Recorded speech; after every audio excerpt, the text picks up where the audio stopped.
Pilipinas, una sa ating mga balita.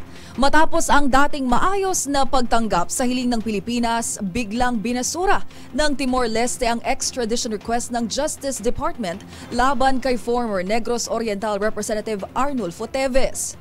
Hinala ni Pamplona Mayor Janice Degamo, posibleng may bayaran umanong naganap kaya biglang nagbago ang isip ng kanilang korte. Narito ang aking ulat.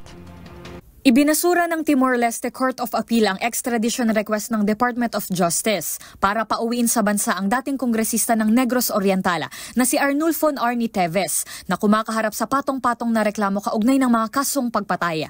Ikinagulat at ikinadismaya naman ng DOJ ang desisyong ito ng korte.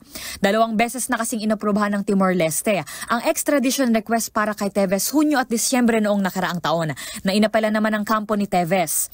Ayon sa ahensya, nakakabahala na bigla itong nagbago ng desisyon. Hindi rin makapaniwala si Pamplona Mayor Janice Degamo na ito ang naging direksyon ng kaso. Posible aniyang may nababayaran ng kampo ni Teves upang pumabor sa kanila ang desisyon ng Timor-Leste. Sa panayam sa DZRH kay Degamo, sinabi nito na may mga nakarating na rin sa kanilang impormasyon na tinutulungan umano si Teves ng anak ng isang mataas na opisyal sa Timor-Leste. Nakasosyo na rin ito sa kanyang gambling business. Baka po pwede nyo kaming tulungan i-confirm pero merong mga sabi-sabi na he is now closely working with someone in Timor na anak ng very high-ranking official there. Introducing, I think, all the gambling things here na dinala din doon. Humihingi naman ng DOJ ng paglilinaw ukol sa mga naging batayan sa naging desisyon ng korte.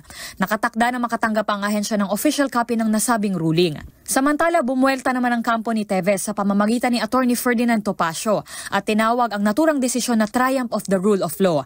Giit ng DOJ, susuriin ito ang lahat ng legal option ng pamahalaan para lamang maibalik si Teves sa bansa para harapin ang mga kinasasangkutan niya at masiguro na mapapanagutan niya ito. Para sa MBC TV Network News, ito si Rose Babiera ng DZRH TV. Una sa Pilipinas, una sa Pilipino.